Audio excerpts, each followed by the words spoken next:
सबके सामने है।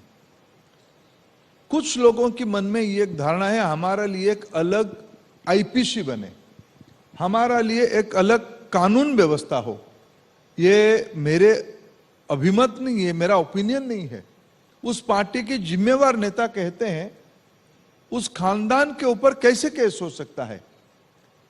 आप भारत की आईपीसी को चैलेंज करोगे, उसमें आप गुनहगार साबित होगे, जुडिशियल प्रोसेस में आपके ऊपर अगर कार्रवाई होती है तो आप एंटाइटलमेंट के आधार पे आपकी खानदानी अधिकार जताओगे।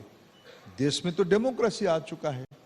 लेकिन ये एंटी ओबीसी का जो आप लोग बोल रहे हैं कि राहुल गांधी एंटी ओबीसी हैं, एक पूरा कैंपेन चलेगा पूरा देश भर में, तो अगर if you feel that Rahul Gandhi has no impact then why this campaign?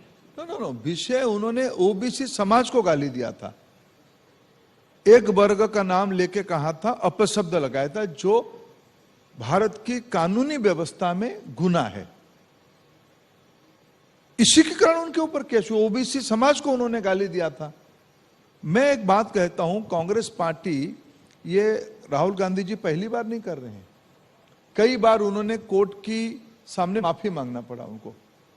इस बार भी जो असेसमेंट, जो खबरें आ रही है न्यूज़पेपर के माध्यम से, कोर्ट उनको कहने वाला था कि आप माफी मांग के यहां से निकल सकते हो, लेकिन जो एरोगेंसी है, जो अहंकार है, हम कैसे माफी मांगेंगे।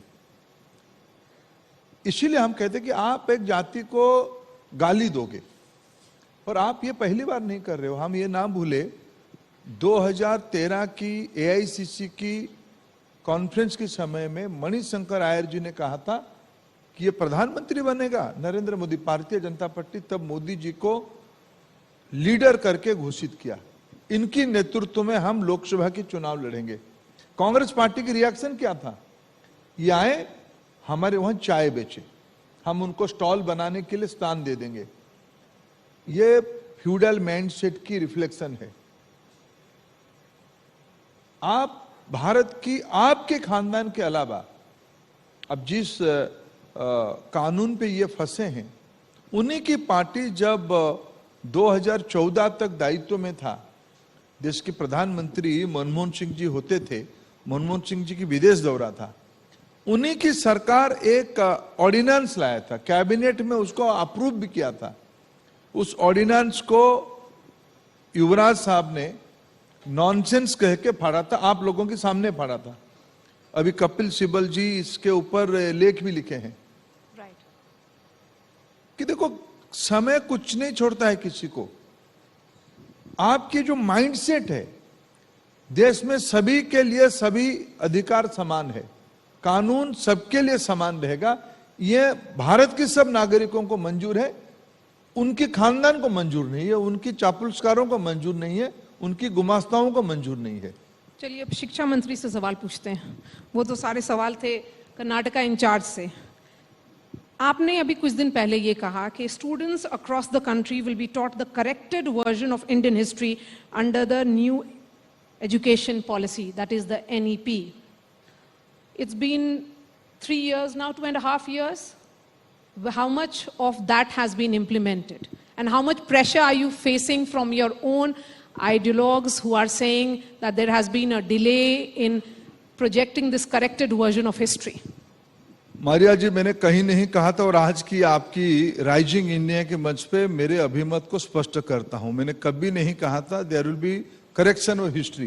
ये पवन मेरे मित्र बैठते हैं, मेरे को रोज घेरते हैं पार्लियामेंट से बाहर आने के बाद। मैंने इसको नहीं कहा था, ना आज भी कहूंगा। हम बड़ी लकीर खींचने वाले हैं। मैं आपको, आप बिहार से आते हो, आप जिस जिले से आते हो, उस जिले से, जिस जोन से एक बहुत बड़े स्वतंत्रता सेनानी है, बाबू वीर कुंवर सिंह। आप जानते हैं उनको? जी। क्या देश जानते हैं उनको? कर्नाटक में उनके बारे में पढ़ाई नहीं होनी चाहिए? जम्मू कश्मीर में उनके बारे में पढ़ाई नहीं होनी चाहिए? मारिया जी, मैं जिस जिले से आता हूं, उस जिले में एक 13 साल की लड़का अंग्रेजों के साथ लड़ा था।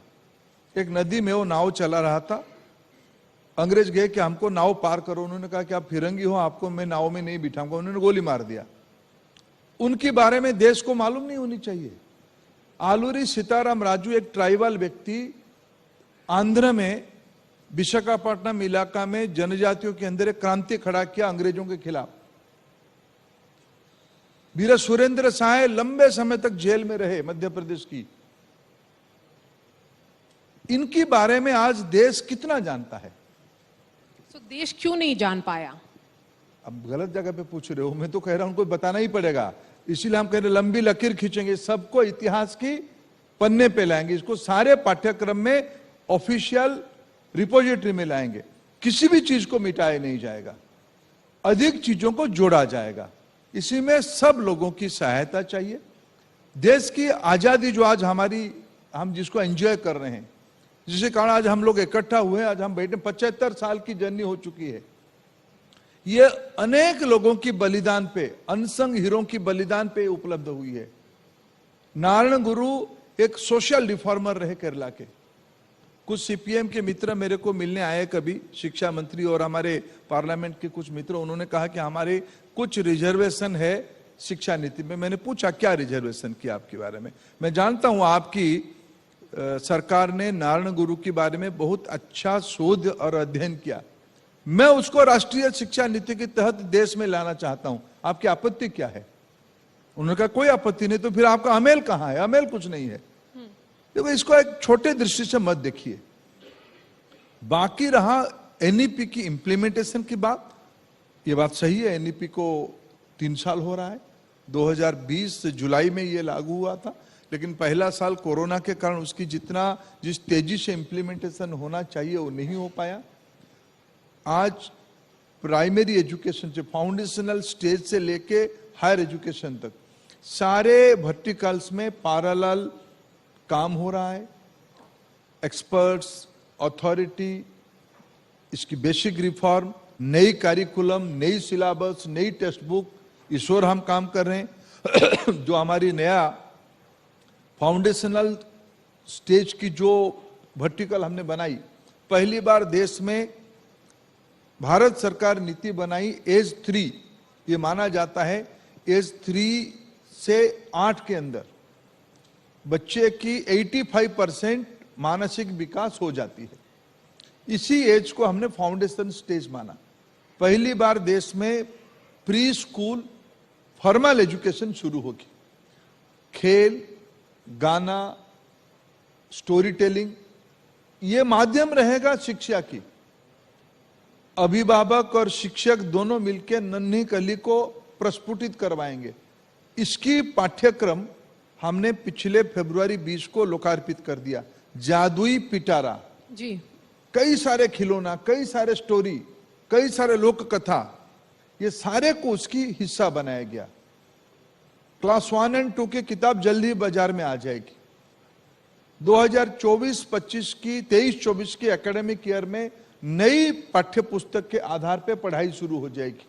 और हमारी टारगेट है 2024 में दिसंबर तक बाल बाटिका 1, 2, 3 यानी केजी 1, 2, 3 एंड क्लास 1 to 12 ये सारे एजुकेशन के लिए टेक्स्ट बुक बन जाए। धर्मेंद्र जी, जिस तरह से आप समझा रहे हैं वो